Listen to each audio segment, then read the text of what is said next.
Hello, how's everybody doing today? Hopefully well. It is Wednesday. We're on hump day here. And having a few sound issues here. Bear with me a moment. I thought I told... Yeah, let's force quit that. There we go. Yeah, I hope everybody's doing well. Not a lot to talk about tonight, unfortunately. I wish there was more. But I'll go into that in just a minute, what I do have going on today. So I did this morning finish the lab on QoS, classification and marking. I'd finished it yesterday, really, but this morning I wanted to do a little more verification. And so I did that and marked the... I may have done that last night. I'm not sure if that was that last night or this morning, but I did mark it complete. So where we're at now in the workbook is on the next area, which is class-based weighted fair queuing. And I'll talk about that in a moment. Just to go through my day a little bit, some cool things. It's not really a feature I have not mentioned before here on the stream, but if anyone is not aware, and if you needed another reason to think about why you might want to use Visual Studio Code, this is something I use actually on the job today. And you may or may not know this, but you can, of course, launch a terminal in Visual Studio Code. You could do multiple terminals, and you could do them side by side, right? So one of the things that was kind of cool today is I was working with someone else on our team, and we were both trying to work on a Linux box, and we're trying to do some things with an Ansible playbook and some configurations through Ansible. And it was cool because it just so happened that this person did not have access to the box yet, but they had a lot of Linux knowledge. And so what I did is I did a live share and gave them access to the console, to the terminal. So I was over here logged into the VM, to the Linux box, and the other person was over here also typing. And it's funny because like I would watch something they would type, and then I would type something similar on another Linux box, and we were just all interacting. I was, of course, sharing my screen in WebEx, and other team members were watching, but we were able to... At one point, we had like 3 different terminals running from a single machine, and this was all being shared over live share. So that person was seeing basically in their copy of Visual Studio Code with all their preferences, like their theme, their shortcuts, whatever, their extensions. But because of the live share, they were basically seeing a duplicate, and they were able to interact. Also, it's really cool, and one day we might do it here on the stream when we're labbing with someone else. But when you do a live share, you can actually see, like, you can also work in text. So you could do multiple text documents. And let's say, you know, I'm working over here. It'll actually show, Visual Studio Code will highlight your name and what you're currently typing, and their name and what they're currently typing. It's just really slick. You can see demos of it on... like Microsoft has some pretty cool demos where they show people using it, but I had not seen a demo of anyone doing it for networking stuff, or, you know, like Linux bashy stuff, which is kind of what we were doing today, which is really cool. And there are, of course, multiple... let's see if I can get this to come up.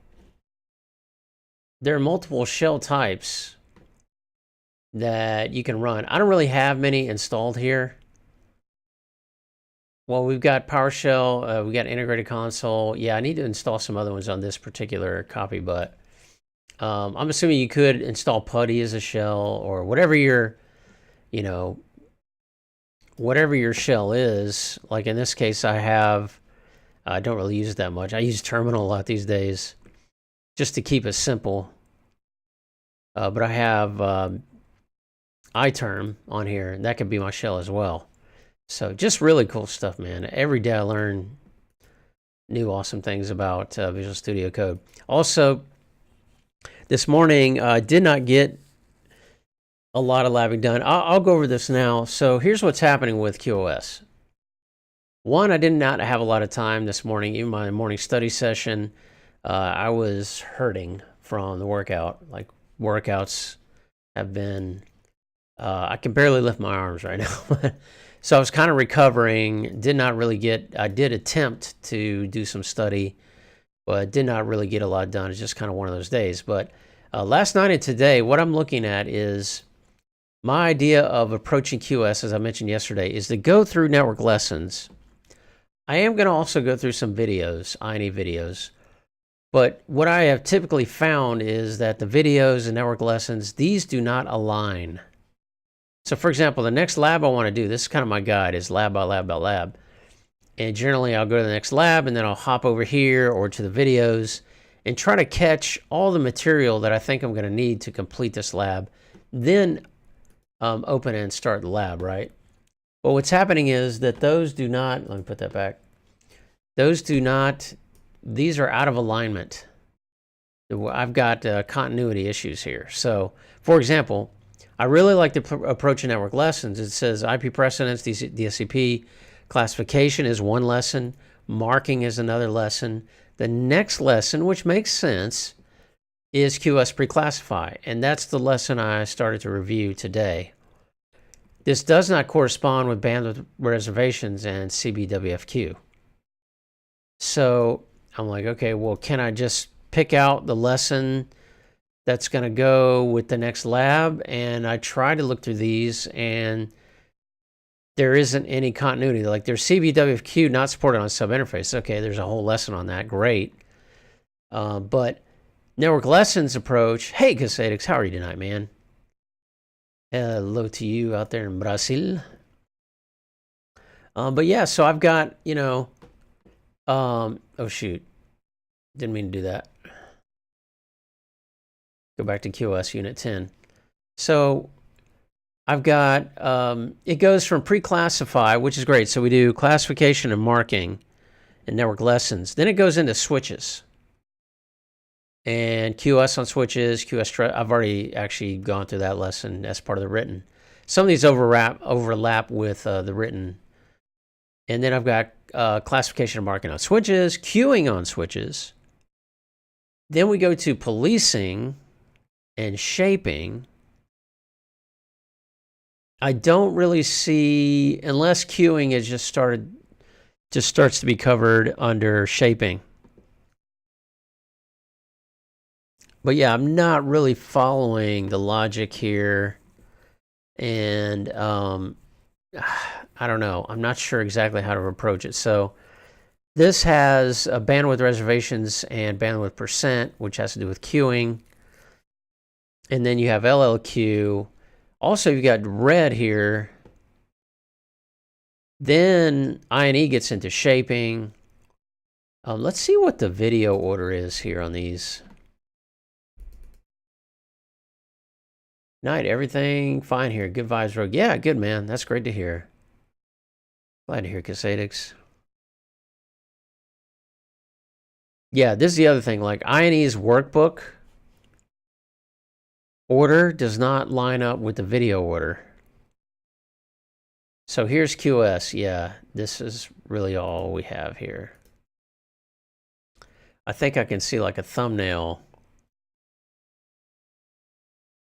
It's kind of weird. I'm not going to get too frustrated about it, but it's all over the place. And that is really unfortunate. Like, INE does not have a lesson workbook. It just has labs in the workbook. It has videos, and then it has labs. Network Lessons has lessons, written lessons with labs included, and diagrams and PCAPs, but it doesn't have a workbook per se, a lab workbook like what INE has. So I'm going to have to somehow reconcile these, and I'm also going to have to reconcile the use of the Cisco documentation. And I'm going to go back and look through these videos.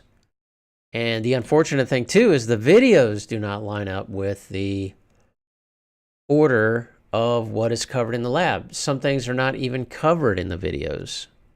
And some things are covered in the videos, not covered in the lab. So this is the frustrating state a little bit in what we find today with our CCIE materials.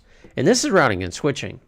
I can't even imagine what people who are doing wireless, for example, because routing and switching materials have been around for a long time. There are more vendors, more companies, more providers. So it's up to the wannabe CCIE, wannabe expert, to, of course, find what you need, right? And above all that is the blueprint. As a matter of fact, I haven't pulled that up lately for QoS.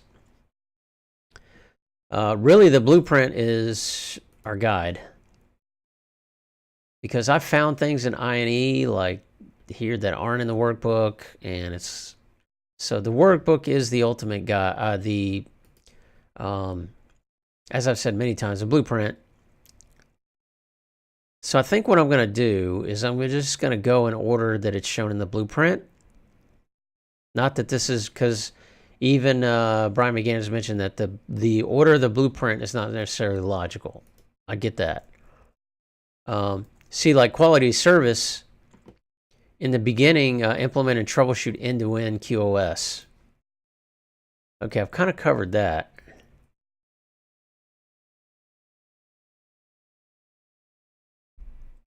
We've covered classification, covered NBAR, covered some of the marking. We have not covered I have not covered ECN. Policing and shaping. Okay. So that makes sense. So it has policing, shaping, then congestion management, queuing, and then congestion avoidance, which is red, and then HQoS, subrate Ethernet link. Okay. Okay, good. So I think I'm going to focus next on, I've kind of done marking, but I'm going to focus next on policing and shaping. So what that means is I'll probably study tonight or tomorrow morning. I'll start with policing. Policing will be our next target, regardless of what the INE, the scrambled INE workbook has us. See, it has congestion avoidance ahead of policing. And then it has like QoS pre-classify at the end. So you got me. Anyway, the main thing is by the time that we're done, this should be learned, right? That's the point. So anyway, thanks for bearing with me through kind of strategizing over how to approach QoS. I just started with the first lab without actually looking all this over. But now that I've done it, I kind of have a clearer picture of where we need to go next. So anyway, that is what's going on with QoS. Again, no lab tonight, unfortunately. I've got study to do before I can hit that next lab. Now that I've kind of figured out what I'm going to do next, that will be what I work on. So it may take a couple days where I can actually start a lab. I mean, it might be the weekend because I'm off Friday, but off of have the night free of streaming on Friday night. So we'll see. Maybe I'll be ready tomorrow to do that policing lab. Maybe not. I will let you know. In the meantime, it's been super busy. No real time on to do much of social media. This is the same video from last night that I just put out. Great stuff in Discord, folks. If you have not joined our Discord or haven't been in there lately, there's been a lot of discussion about, we even had some insights from the main developer of EvenG and kind of what he or the team that, you know, what they're going to be working on next in terms of supporting like cloud, you know, the product in the cloud and kernels and things like that. So really great discussion. Check out the Discord channels if you haven't lately. Also, it looks like Show IP Interface Brief, Tony E. is putting together some cool notes on like different, you know, routing techniques. So good stuff in there. That's going to wrap it up tonight, folks. It's going to be brief. Thanks for hanging out. I really appreciate it. Sending you good bits across our little universe. And hope you have a great night. And, you know, we're midway through the week. Let's get some more studied labbing / working in. And we shall see you back here tomorrow night on the Land Tamer stream. Have a good night.